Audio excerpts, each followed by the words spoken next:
नमस्कार साथियों, आप लोग कैसे हैं। आशा करते हैं कि आप लोग भी अच्छे होंगे। आज की इस वीडियो में नायर द्वारा आयोजित AEE यानी असिस्टेंट इलेक्ट्रिकल इंजीनियर का प्रश्न पत्र देखने वाले हैं। ये वीडियो पार्ट 2 होगा।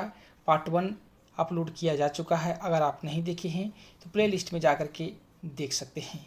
वही दोस्तों, अगर आप AEE की प्रिपरेशन कर रहे हैं और आपको स्टडी मटेरियल की आवश्यकता है तो आप हमसे संपर्क कर सकते हैं। आपको स्टडी मटेरियल अवेलेबल करवा दिया जाएगा।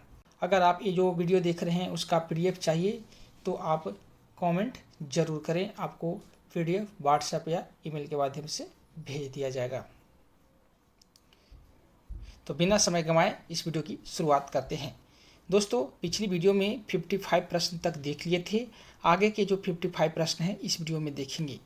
56 नंबर प्रश्न है, in conventional locomotive static inverter ESIV is use to. Conventional locomotive में स्टैटिक इन्वर्टर ESIV का इस्तेमाल किसके लिए किया जाता है? तो ऑक्सिलरी मशीन में सप्लाई देने के लिए किया जाता है। ऑप्शन नंबर 2 राइट होगा। नेक्स्ट है, regenerative braking is available in. तो रीजनरेटिव ब्रेकिंग किस में अवेलेबल रहता है? तो 3 फेज इलेक्ट्रिक लोकोमोटिव में अवेलेबल रहता है। ऑप्शन नंबर 2 राइट होगा, 3 फेज इलेक्ट्रिक लोकोमोटिव। नेक्स्ट है, in locomotive the machine used for wheel turning profile is. Locomotive में पहिए के टर्निंग प्रोफाइलिंग के लिए प्रयोग किया जाता है। तो क्या प्रयोग किया जाता है? तो पिट व्हील लेथ का उपयोग किया जाता है। पिट व्हील लेथ का उपयोग किया जाता है। ऑप्शन नंबर 3 राइट होगा। नेक्स्ट है, quarter life of 120H VRLA battery used in coach in a year. तो VRLA बैटरी का क्वार्टर लाइफ कितना होता है? तो 4 साल होता है। ऑप्शन नंबर 3 राइट होगा। 16 नंबर प्रश्न है, in BG-ICF TL coach rating of brushless alternator is a kilowatt. BG-ICF TL coach में ब्रूसलेस अल्टरनेटर की रेटिंग कितना किलोवाट होती है? तो 4.5 किलोवाट होती है। ऑप्शन नंबर 2 राइट होगा। नेक्स्ट है, dash AH is the rating of battery used in self generating ICF AC coach with RMPU। Self generating ICF AC कोचों में जिसमें RMPU लगा होता है उसकी बैटरी का रेटिंग कितना एच होती है? तो 1100 एच होती है। ऑप्शन नंबर 4 राइट होगा। नेक्स्ट है, if 3 resistance of 9 ohm each are connected in parallel then their equivalent resistance will be ohm. यदि 3 प्रतिरोध जिसमें हर एक का प्रतिरोध 9 ओम है समांतर क्रम में जोड़े जाए तो उनका परिणामी प्रतिरोध कितना ओम होगा? तो यहाँ पे रेजिस्टेंस को समांतर क्रम में यानी पैरेलल में जोड़ा जा रहा है। तो यहाँ पे इक्विवेलेंट रेजिस्टेंस निकाल सकते हैं। 1/R बराबर क्या हो? 1/R1 + R2 + R3 होगा। तो यहाँ पे सभी प्रतिरोध 9 ओम को ही है। तो यहाँ पे 1/9 गुने 3 कर सकते हैं क्योंकि 3 बार यहाँ पे जोड़ना है। तो यहाँ चला जाएगा कितना? 1/ कितना आ जाएगा? 3। यानी R का यहाँ जो वैल्यू आएगा 3 ओम आएगा। 3 ओम आएगा। तो इसका राइट आंसर क्या होगा? Option number 2। नेक्स्ट 63 में प्रश्न है, hotel load converter provided in WAP7 locomotive is use to. WAP7 locomotive में होटल लोड कन्वर्टर डैश के लिए प्रयोग किया जाता है। तो किसके लिए प्रयोग किया जाता है? तो supply the air conditioning and lighting load in coaches. Coach में वातानुकूलित और लाइटिंग लोड को सप्लाई देने के लिए होटल लोड कन्वर्टर का उपयोग करते हैं। 64 नंबर प्रश्न है, power rating of hotel load converter is kilovolt ampere. तो होटल लोड कन्वर्टर का पावर रेटिंग क्या होता है? तो 500 kVA का होता है। ऑप्शन नंबर 3 राइट होगा। नेक्स्ट है, total number of 750 volt feeder lines running through LHV coach is. LHV coach से होकर गुजरने वाली कुल 750 वोल्ट फीडर लाइन्स की संख्या कितनी होती है? तो टोटल 2 होती है। ऑप्शन नंबर 2 राइट होगा। 66 नंबर प्रश्न है, total number of AC package unit RMPU provided in LHV coach. तो LHV AC कोच में RMPU की संख्या कितनी होती है? तो कुल मिलाकर के जो लगा होता है 2 RMPU लगा होता है। ऑप्शन नंबर D राइट होगा। नेक्स्ट है, capacity of each diesel tank in LHV power car is approximately litre. तो जो LHV पावर कार में जो डीजल टैंक लगा होता है कितनी लीटर का होता है? तो लगभग 1500 लीटर का होता है। ऑप्शन नंबर 4 राइट होगा। नेक्स्ट है, currently all new LHB coaches are fitted with dash type light fitting. तो वर्तमान में जो LHB कोच है उसमें किस प्रकार की लाइट फिटिंग किया जा रहा है, तो LED टाइप का किया जा रहा है। ऑप्शन नंबर 3 राइट होगा। फुल फॉर्म ऑफ HOG का फुल फॉर्म क्या होता है, हेड ऑन जनरेशन होता है। तो इसका राइट आंसर क्या होगा, ऑप्शन नंबर डी होगा, हेड ऑन जनरेशन। 17वां प्रश्न है फुल फॉर्म ऑफ RMPU का फुल फॉर्म पूछा है, तो इसका क्या होता है, roof mounted package unit. Option number 1 right होगा। नेक्स्ट है dash is the state that comes in a region. तो कौन सा जो राज्य है ए रीजन में आता है, तो 3 भागों में विभाजित किया गया है। ए रीजन में यहाँ पे जो आ रहा है आपका मध्य प्रदेश आ रहा है, आपका महाराष्ट्र जो है आपका बी रीजन में आ गया, कर्नाटक, आंध्र प्रदेश ये सभी राज्य जो है सी रीजन में है। नेक्स्ट है the official language act was passed in year. तो ऑफिशियल लैंग्वेज एक्ट का पास हुआ था तो 1963 में पास हुआ था। ऑप्शन नंबर 1 राइट होगा।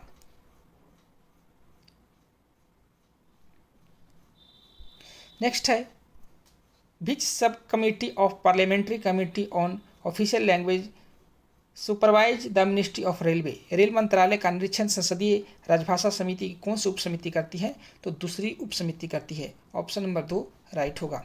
नेक्स्ट है the parliamentary committee of official language consist of member. तो संसदीय राजभाषा समिति में कुल कितने सदस्य होते हैं, तो 30 सदस्य होते हैं। ऑप्शन नंबर 3 राइट होगा, जिसमें 20 सदस्य लोकसभा से, 10 सदस्य राज्यसभा से होते हैं। 75वां प्रश्न है who is the vice president of केंद्रीय हिंदी समिति। तो केंद्रीय हिंदी समिति के उपाध्यक्ष कौन होते हैं, तो होम मिनिस्टर होते हैं। ऑप्शन नंबर 2 राइट होगा। नेक्स्ट है 76वां प्रश्न है the sequence of language for the name designation and sign board to be displayed for region C. ग क्षेत्र के लिए नाम, पदनाम, साइन बोर्ड डैश भाषा क्रम में प्रदर्शित किया जाता है। तो किस क्रम में प्रदर्शित किया जाता है, तो क्षेत्रीय भाषा, उसके बाद हिंदी, उसके बाद अंग्रेजी के रूप में प्रदर्शित किया जाता है। 77 नंबर प्रश्न है dash is responsible for the compliance of official language act and official language rules in all central government offices. केंद्र सरकार के सभी कार्यालयों में राजभाषा अधिनियम और राजभाषा नियम के अनुपालन के लिए उत्तरदायी है। तो इसके लिए कौन उत्तरदायी होते हैं, तो administrative head of the office. तो राइट आंसर ऑप्शन नंबर 3 हो जाएगा। कार्यालय का प्रशासनिक प्रधान जो होता है उसका हेड होता है। नेक्स्ट है Hindi day is celebrated every year. तो हिंदी दिवस कब मनाया जाता है, तो 14 सितंबर को मनाया जाता है। नेक्स्ट है which foreign language included at schedule. 8वीं सूची में कौन सी विदेशी भाषा को शामिल किया गया है, तो नेपाली भाषा को शामिल किया गया है। नेक्स्ट है राजभाषा कार्यान्वयन समिति की बैठक का अंतराल क्या है, तो ये 3 महीने पर कंडक्ट कराया जाता है। ऑप्शन नंबर 4 राइट होगा। नेक्स्ट है यहाँ पे टॉपिक बी का जो प्रश्न है यहाँ पे पूछा गया है कि full form of EMD dash money deposit. तो क्या होता है, अर्नेस्ट मनी डिपॉजिट होता है। ऑप्शन नंबर यहाँ पे 3 राइट होगा। EMD का फुल फॉर्म क्या होता है, अर्नेस्ट मनी डिपॉजिट होता है। नेक्स्ट है 2 नंबर प्रश्न द EMD shall be rounded to nearest. Nearest कितने तक, ये प्रश्न को डिलीट कर दिया गया था। 3 नंबर प्रश्न है part dash model of SOP 2018 deals with delegation of miscellaneous power. Model SOP 2018 का भाग विविध शक्तियों के प्रत्यायोजन से संबंधित है। किससे संबंधित है, तो ग्रुप सी से संबंधित है। ऑप्शन नंबर 4 राइट होगा। नेक्स्ट है software required by Indian Railway are generally developed by. तो जो इंडियन रेलवे में सॉफ्टवेयर जो डेवलप किया जाता है वो किसे किया जाता है, तो उसका निर्माण क्रिस करता है। ऑप्शन नंबर 3 राइट होगा। नेक्स्ट है ये check is valid for dash month from the date of issue. तो चेक कितने दिनों तक वैलिड रहता है, तो 3 महीने तक रहता है। ऑप्शन नंबर 1 राइट होगा। नेक्स्ट है in revenue allocation last 2 digit present. तो रेवेन्यू एलोकेशन में जो लास्ट 2 डिजिट होता है आपका प्राइमरी यूनिट का दर्शाता है। ऑप्शन नंबर 1 राइट होगा। नेक्स्ट प्रश्न है 7 number revise estimate budget estimate are prepared in month of. संशोधित अनुमान और बजट अनुमान किस माह में तैयार किए जाते हैं, ये सितंबर माह में तैयार किए जाते हैं। ऑप्शन नंबर 3 राइट होगा। नेक्स्ट है primary unit PU for projecting requirement of funds towards contractual payment in revenue allocation, राजस्व आवंटन में ठेके के बिल के भुगतान के लिए धन की आवश्यकता को दर्शाने के लिए प्राथमिक इकाई पीयू है। ये कौन सा है? तो पीयू नंबर 32 में ये किया जाता है। ऑप्शन नंबर 1 राइट होगा। नेक्स्ट है, if the value of the works exceed more than %% of original agreement value of contract concurrence is required. यदि किसी वर्ष की कीमत इसके आरंभिक करार मूल्य के %% से ऊपर होती है तो वित्तीय सहमति की आवश्यकता होती है। तो कितने प्रतिशत अधिक होने पर? तो 20% अधिक होने पर वित्तीय सहमति की आवश्यकता होती है। तो ऑप्शन नंबर डी राइट होगा, none of the above option, क्योंकि 20% किसी भी ऑप्शन में नहीं दिया हुआ है। नेक्स्ट है, railway budget was merged in general budget from financial year 2017-18। Yes, railway budget को आम बजट में वर्ष 2017-18 में मर्ज किया गया था। तो ऑप्शन जो है ऑप्शन नंबर 2 राइट होगा, the statement is true. Next है, DRF is dash reverse fund. तो DRF क्या है? डिप्रिसिएशन फंड होता है, डिप्रिसिएशन फंड होता है। ऑप्शन नंबर 1 राइट होगा। नेक्स्ट है, plan head 36 is use for booking expenditure. तो प्लान हेड 36 किसके लिए उपयोग करते हैं? तो इलेक्ट्रिकल वर्क्स के लिए उपयोग करते हैं, other electrical works. Option number 4 right होगा। उसके बाद 30 नंबर प्रश्न है, Indian railway institute of financial management यानी IRIFM सिचुएटेड एट, तो कहाँ स्थित है? ये जो आपका स्थित है सिकंदराबाद में स्थित है। तो ऑप्शन नंबर 2 राइट होगा। नेक्स्ट है 40 नंबर प्रश्न, performance guarantee required to be deposited from contractor in service contract %% of agreement value. तो दोस्तों ये जो होता है 3 से 5% होता है। तो ऑप्शन यहाँ पे देख लीजिए 10%, 2%, 5%। तो यहाँ पे रेंज तो नहीं दिया हुआ है, पर यहाँ पे ऑप्शन नंबर 4 राइट बता रहा है। पर दोस्तों यहाँ पे ऑप्शन नंबर 3 होना चाहिए था, 3 से 5% के आसपास में रेंज होता है। 15 नंबर प्रश्न है, the details of canon of financial propriety are given in. वित्तीय औचित्य के सिद्धांत का विवरण दिया गया है। तो किस में दिया गया है? तो फिनांस कोड में दिया गया है। ऑप्शन नंबर 3 राइट होगा। नेक्स्ट क्वेश्चन है 60 number, GCC stand for. GCC का फुल फॉर्म क्या होता है? The general condition of contracts, general condition of contracts. तो ऑप्शन नंबर कौन सा होगा? 1 नंबर होगा, general condition of contracts. Option number 1 right होगा। नेक्स्ट है, the interest for HBA recovered in maximum dash instalment. मकान निर्माण अग्रिम HBA का ब्याज डैश किस्तों में वसूल किया जाता है। तो कितने किस्तों में वसूल किया जाता है? तो 60 किस्तों में ये वसूल किया जाता है। तो ऑप्शन नंबर डी राइट होगा, sorry option number C right होगा, 60 किस्तों में। नेक्स्ट है, 100% rate of TA employ is pay matrix 1 to 5 is RS।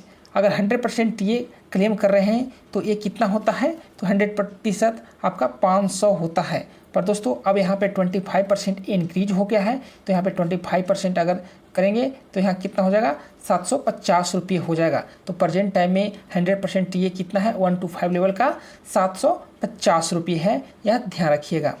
Next है, gazetted officer is eligible for dash set of privilege pass in a year. तो gazetted officer को कितने set पास दिए जाते हैं? तो 1 साल में 6 पास दिए जाते हैं। ऑप्शन नंबर 1 राइट होगा।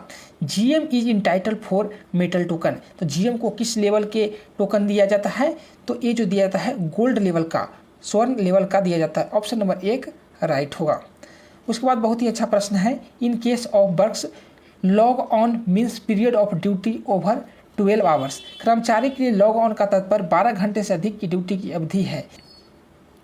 यह क्या कहलाता है? तो EI कहलाता है, यानी इसेंशियल इंटरमिनेंट कहलाता है। ऑप्शन नंबर 1 राइट होगा।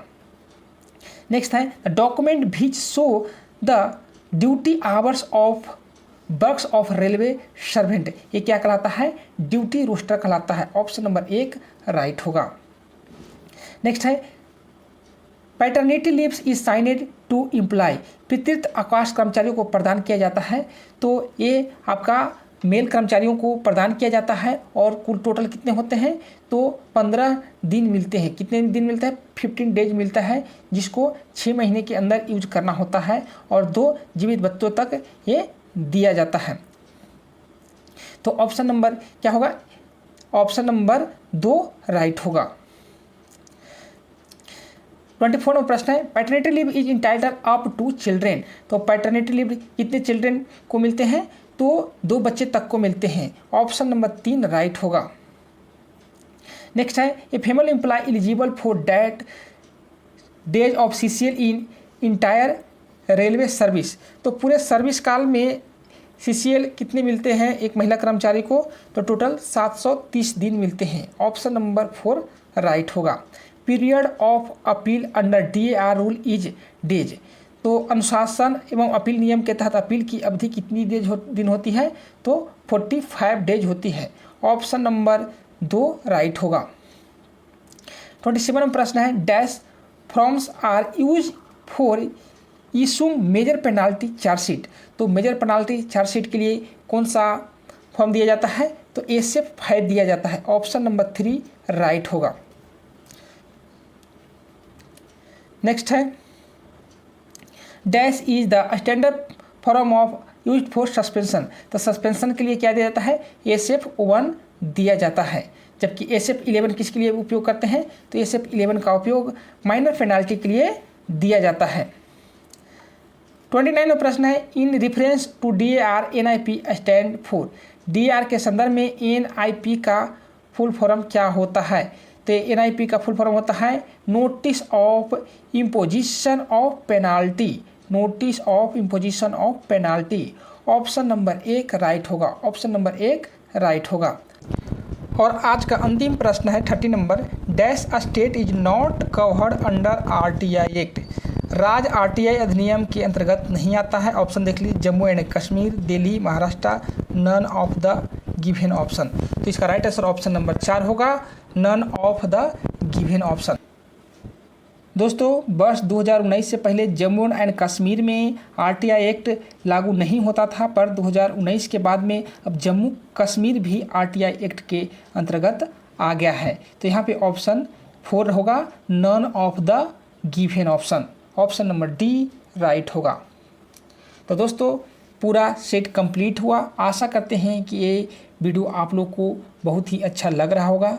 दोस्तों, ये वीडियो बनाने में बहुत ही मेहनत लगता है, इसलिए आप लोग हमें ज़रूर मोटिवेट करें, वीडियो को लाइक करें, शेयर करें और कमेंट करें कि आपको ये सीरीज कैसा लग रहा है। हमारा मेहनत आप लोग को फ़ायदा कर रहा है या नहीं, ज़रूर बताएं।